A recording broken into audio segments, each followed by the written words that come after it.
Hello everybody, you have tuned in to Eric Jose on Making a Murderer on YouTube. I cover virtually any aspect of making a murderer. I go over the evidence, the documents, the photos. So if you like, stay tuned, and in the future I'll have many more videos besides the one you're about to see. Hey everybody, how you doing today? We're here to talk about, well, the evidence against Steven Avery, essentially. The reason why I wanted that kind of got me thinking about this video is I was watching a conversation going back and forth on Twitter between TikTok Manitowoc and Michael Griesbach and others, of course. But TikTok was putting up, pages from investigation reports and clearly drawing a, line that he, was showing all the homework on, right? And I saw eventually Michael Griesbach kind of just flippantly said, "Oh, well, you've made up your mind. I can't help you." And then said along the lines of, went on to kind of condescend, anybody who felt that way, that the way that TikTok does, that if they take an objective look at the evidence against Steven Avery, he's guilty. I personally looked at that and I just thought, I have done so many numerous videos about the sketchiness of virtually every piece of evidence in this case and why it has issues. But I thought maybe we can do a quick run through of them here. So what I'm going to do is some of these things I've already done videos about, very, in-depth kind of videos about. So I'll talk about those a little more briefly and then indicate that there's a link below to find the video to look at that. For instance, with the key in the cabinet, with the bones, and just kind of what I think kind of went on with the bones, at least in a certain basic aspect of what I felt was going on there, and what some of the investigation reports indicate as well, I believe. So I'll leave a link to those videos. I'll tell you, as I'm talking about these things, there'll be a link below. Anyway, so I'll do that for some things, but some of these things I'll obviously talk about a little bit, like the handcuffs, various things. So we'll go through it here, and we're going to look at why virtually almost every single piece of evidence in this case has issues, and we're going to go into we're going to even touch on the things that so-called things that were left out of MAM, as Kratz and every agent of the state claims that it was left out. Those things were left out because they were weak and they were provably false. You could go right into the investigation reports and see that Teresa wasn't scared to go there. Anyways, done videos about that as well. So we're going to go ahead and do what Michael Griesbach suggested, and we're going to go ahead and take a look at an objective look, as he says, at the evidence in this case. And just to refresh our memories, we're going to take a look at the definition of objective here. Okay, so objective is an adjective of a person or their judgment not influenced by personal feelings or opinions in considering and representing facts. Historians try to be objective and impartial. Okay, so that means not being ruled by your emotions, but actually basing your opinions on facts, essentially, and that sort of thing, right? Okay, let's do that. Okay, so a sober look into the evidence and the investigation reports, and see if there's any questions that arise, right? So, where we'll start first is with the blood in the RAV4. I think most of the people who believe that Steven Avery is guilty would agree that that is the strongest piece of evidence against him. And I would agree that it's the strongest piece of evidence against him. I have issues with it. I have questions about it, just because of what I've seen as far as the narrative of this whole thing. And there's a few things that don't wash. And so those questions get asked because when things don't wash, you ask further questions because you want to get to the bottom of why they don't wash, why these things don't line up and match up and lead into each other properly. That's what it is with this blood. So I have a video about it, of course. I'll leave the link below. But mainly what it comes down to is why is there so little blood in that RAV4. If he's spending all this time in it and throwing Teresa in it and doing all these things that they say he did, right? If he's doing all of these things, why is there like 6 drops and a squiggle over by the ignition that's about 3.5 inches away from where you would turn the key? Just bizarre. And then the whatever it was that looks like, the smear on the CD case that looks like somebody had a very little tiny amount of Stephen's blood and it was drying and congealing or whatever, and that the last tiny little bit after they were able to make 6 drops, they just kind of mashed onto the CD cover or CD case or whatever. That's kind of how it looks. It's kind of how it seems. Why is there not more? Because it's supposed to be actively bleeding. He's supposedly actively bleeding. And yet there's only 6 drops. But then it leads to another question. Wait a second. If he was actively bleeding, why is there no fingerprints on the steering wheel? Why are there none of Stephen's fingerprints on the steering wheel or on a console or anywhere, like maybe near where the key or the ignition is? Why is there none of Stephen Avery's fingerprints anywhere? And then people will say, they will try to say, oh, he was wearing gloves. Wait a second. If he was wearing gloves, how could he have been actively bleeding? Because the cut was on his finger, on his middle finger of this hand, I believe it was. So he had this cut on his finger. That's where this blood is said to have come from. So if he had gloves on, he can't leave prints, but then he can't bleed everywhere. So these are the questions that arise. Just looking at it on its face, these are the questions that just jump up. That, I don't know, I'm sorry if you don't see that as objective, Mr. Griesbach, but the point is if he was actively bleeding, it should have been more. There should have been more of his blood, in my opinion. But beyond that, why is there no fingerprints? How is there no fingerprints? Like on the steering wheel, on the shifter that you use to shift. Right? These are, like I said, just the obvious questions that pop out objectively. So like I said, I have a video about the whole thing about the blood in the RAV4 and why I think it looks odd. I'll leave the link below. That takes us into the bones. Now, it's no big secret. Every single bone expert that testified at Avery's trial agreed that bones had moved. Okay? Now, the prosecution's expert claims that they moved from the burn pit to the burn barrel. But the defense's expert says that the way that the bones were found in that pit and the way they looked and the percentage of bones found said it was all very much consistent of the bones being moved from an original burn site to a second location.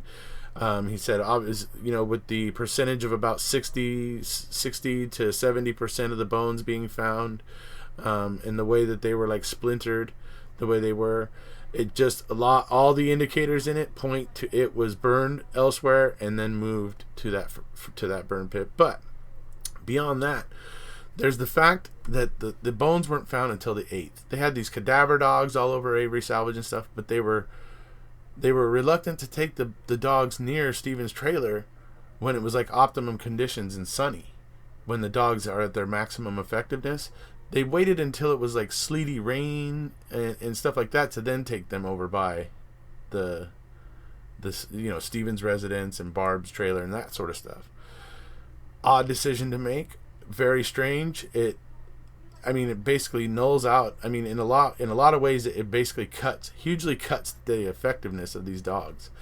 And they literally sent them away when it was bright and sunny outside. They sent them back to the entrance of Avery Salvage and made them wait there for about 3 hours until the clouds had finally rolled in completely, that they saw were gonna roll in, right? Then those clouds had rolled in completely and they were getting a slushy rain and everything, and that's when they decided to bring the dogs back and start checking out around Stephen's trailer. This is on the 7th, right? So this is odd. I have, like I said, I'll leave the video down below. It has footage that I actually got from Avery Salvage when I was there in June for the rally. So it actually has footage that I took while I was there. It explains just exactly how good Cadaver Dog Brutus was when the conditions were optimal and there was a a nice sunny clear day, and and everything not too windy, and that sort of thing. Those were those were like the prime and optimum conditions for Brutus. Yet after he goes over and goes from the Crusher to the RAV4, they just send Brutus back to the entrance of Avery Salvage and leave him there for her there. So I think Brutus is a her, and leave her there for, like I said, about 3 hours before they decide to start going over and checking out what's going on over by Steven's trailer and Barb's trailer. Odd decision to make. Like I said, just sticks out. And then we have the bones showing up on the 8th when none of these dogs were hitting on these bones at all. And they were picking up no trace of, blood or anything going between the trailer and garage. Nothing. I mean, the dogs were not hitting on anything. So it's like, if there's all this carnage, how can they miss that?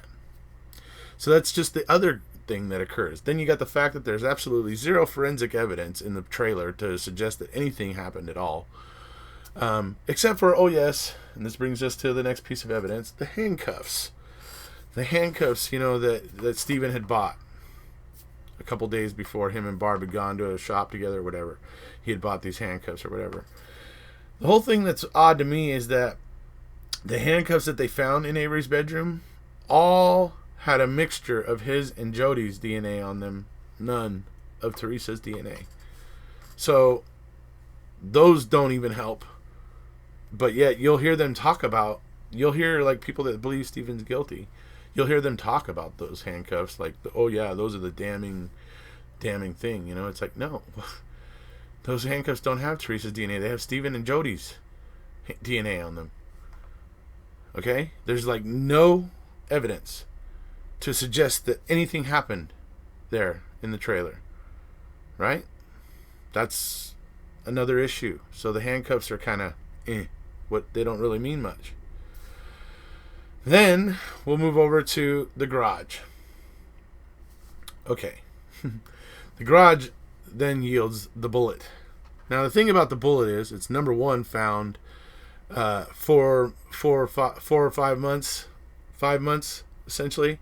It's about 4 or 5 months after the original 8-day takeover of Avery Salvage, that the investigation of Teresa Halbach's disappearance and death, and all that sort of stuff. So about 5 months later, in March, after they bring in Brendan Dassey, whose confession is the source of great controversy as to whether or not he understood his rights and whether or not he understood what was going on and whether or not he should have been afforded more protection under the criminal justice system and all that. I mean, there's plenty of controversy on that. But after that very odd and strange confession, suddenly they're back in the garage and they're finding a bullet underneath a compressor in the garage.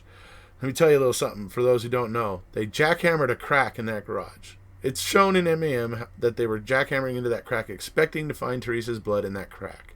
They did not. They found blood, traces of blood, and whatever, but none of it was Teresa's. And the thing is that when they come back in March and they suddenly find this bullet underneath a compressor there in the garage, the problem with it is that this bullet has zero dust on it. Doesn't have any of the concrete dust that's covering everything else in there. Okay, because that's what happens when you jackhammer concrete. Anybody out there that knows what it's like to jackhammer concrete, feel free to say something in the comments. Because when you jackhammer concrete, the dust goes everywhere. It goes into the air and it floats and it just gets on everything. I would say up to even 5, 6, or 7 feet high. Dust will rise up from whatever you're jackhammering and settle on things. That's what happens because it's a lot of dust and it moves right through the air like a very fine powder. Anyways, and so we have this strange looking shiny bullet that gets found in the garage 5 months later. That's the problem with the bullet.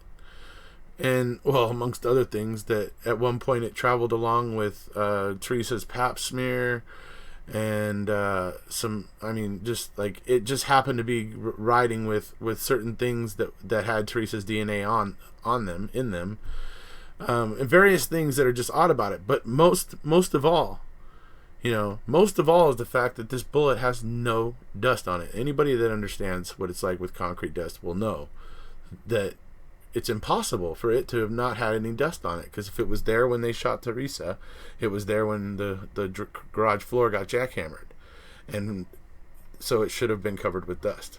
There. So that brings us to, well, here, let's move on to the key, right? The key in the cabinet before we get on to things like the hood latch and what Kratz feels was left out, like the star 6-7 calls and that sort of thing. So the key in the cabinet, I have a video for that. I will leave below, obviously. It's ridiculous. I did an experiment. It's to suggest for what Colburn suggests to have happened is just completely out of the realm of possibility. It's not. It's completely ridiculous. What he's trying to claim, that it somehow was wedged or hidden cleverly in that cabinet, and that when he was pushing the books he dislodged something or whatever. I mean, it's all just vague, whatever. It doesn't make any sense, because as I show in my video, it's very difficult for me to get that key to fall out of that cabinet when I wedge it in between the backing, or however I wedge it in. It was very difficult to get it to fall out, and when it fell out, it fell against the baseboards, not 3 inches from the baseboards, and actually in front of the back of the cabinet, as you see it in the pictures, in MAM and that sort of stuff. So the key in the cabinet is just an absolute farce, and is absolutely, has not been explained, and is a huge problem. So objectively looking at these things that I'm talking about, there are questions that arise that the state and the agents of the state have just been desperate to ignore and deflect and that sort of thing. But not getting emotional about it, I'm just saying these are just the obvious things that occur, right? You said objective, so that means we're taking a sober look at it. I mean, you can't deny that these questions are valid when you look at this. That bullet should have been dusty. You can't deny that. It should have been dusty. It should have been there. If it was supposedly the bullet that killed Teresa, then it was in that garage when that crack got jackhammered, and therefore should have been dusty and had that concrete dust on it, which it doesn't. It's shiny. Anyway.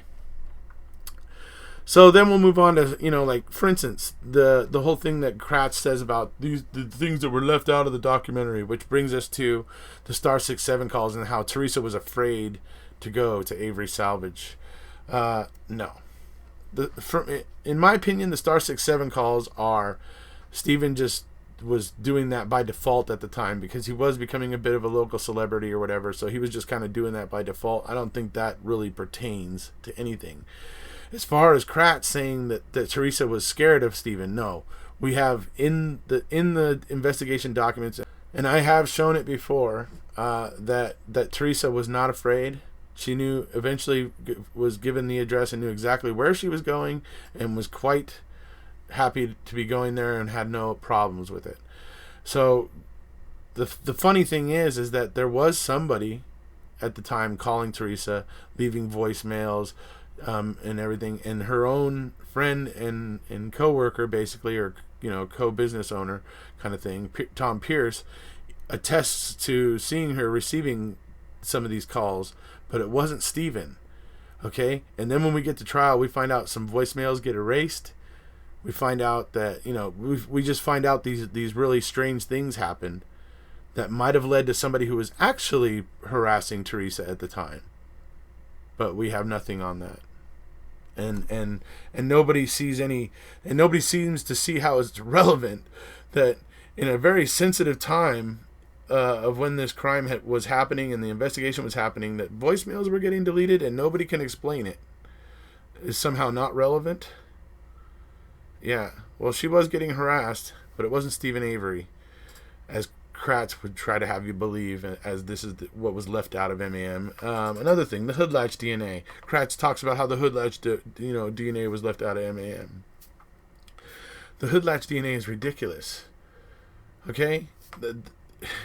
Zellner recently had one of her experts actually did an experiment where he had 15 different people open up a hood on Zellner's RAV4 that she bought, that's almost exactly like Teresa's, right? And had 15 different people opening this hood. Okay?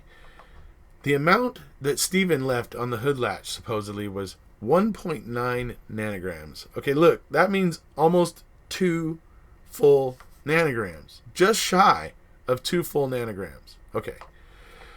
Of the 15 people that they had open the hood during this experiment, only 4 of them left measurable DNA. Okay. The amounts were like 0.9, 0.09,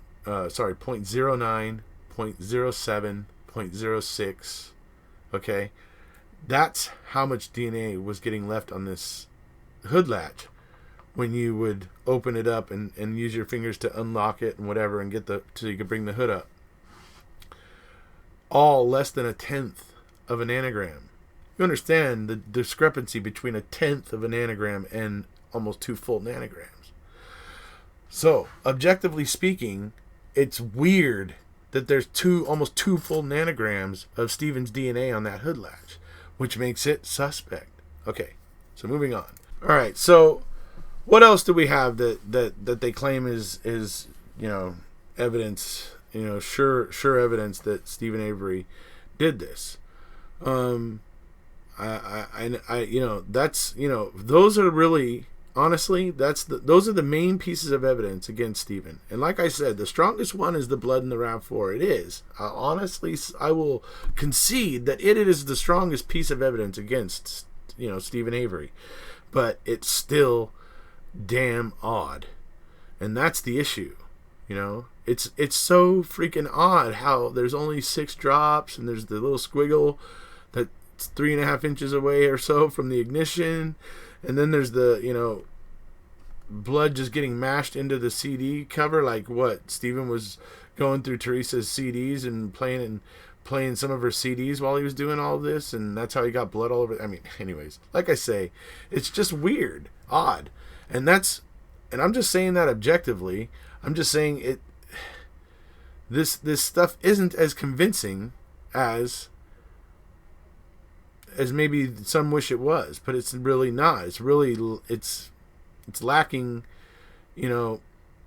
credibility in a lot of ways. Most of it is. But like I say, the blood is the strongest piece of evidence against Stephen Avery.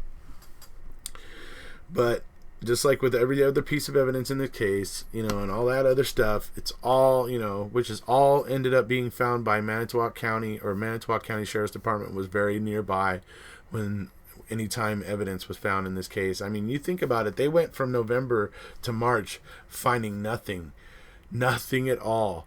Then they got on Brendan, did their little thing, fed him the facts, and got him to put together a little confession, and then they're back in the garage and suddenly we find the shiny bullet. These are things that just stick out. And I will say that the fact that the state is quick to dismiss people like TikTok Manitowoc, who was very clearly using the documents to illustrate what it was that he was suggesting and saying and offering, basically using the investigation reports. So it's hard to argue and say that he was, doing something underhanded. He's using the investigation reports created by the investigators in this case. So it's hard to, just ignore that. But yet, I just had to come in here today and say, okay, fine, let's take an objective look at this stuff, because objectively, none of it has what it's supposed to. Like I said, the handcuffs and stuff don't have Teresa's DNA. The headboard and the bedpost, have no marks of any kind whatsoever. There's not a strand of hair, a drop of blood. There's nothing in there to suggest that Teresa Halbach was ever in that trailer or in that bedroom. And it goes on and on and on. These questions have no answers. And then when you continue to pile on the other stuff that just continues to come out, like the thing about the hood latch and these things that just continue to pile up. Oh, yeah, the front blinker on the RAV4. How odd is it that when asked, Ryan Hilligas said that Teresa had filed a claim and got a lump sum and just chose not to fix that, but it happened before October 31st, right? That was what he said back in 2005, 2006, when he was asked by Tom Fassbender about it. Well, it turns out there was never any claim made. There was never any claim. Zellner checked. Never a claim made. Then people were trying to say, oh, maybe she claimed it with somebody else's insurance. Nope. We know that ain't true, because otherwise they wouldn't be having Michael Hallbach going through all of his old computers right now, trying to desperately hoping to find a picture where Teresa's front blinker, driver's side blinker, looks damaged before October 31st, because they are that desperate to try to prove that RAV4 was damaged before the 31st. What does it tell you if they're that desperate to prove that the damage occurred before the 31st? And they're that desperate that they will actually go to the victim's brother and bother the victim's family and ask him to go digging through his computers looking for that desperately looking for that piece of evidence. I just think that's very strange as well. So this is what I feel is the objective look through the evidence. If any of you have an idea of some piece of evidence that you would like to objectively look at in the future, go ahead and say whatever it is in the comment section here, and when we get another 6 to 10 kind of things that I may have missed in this video, we'll go ahead and do another one. But yeah, objectively speaking, when I look at this stuff, I have questions that have never been addressed properly, and never, at least not in a way that not with an answer that satisfied me that there wasn't something underhanded going on under the table. So that's about it for today. I advise you guys to go ahead and check out the links to the videos I'm going to leave below here about the bones and about the cabinet and the key and that sort of stuff. And, and go ahead and comment there and let me know what you think. If you haven't already, please hit subscribe, and we'll see you.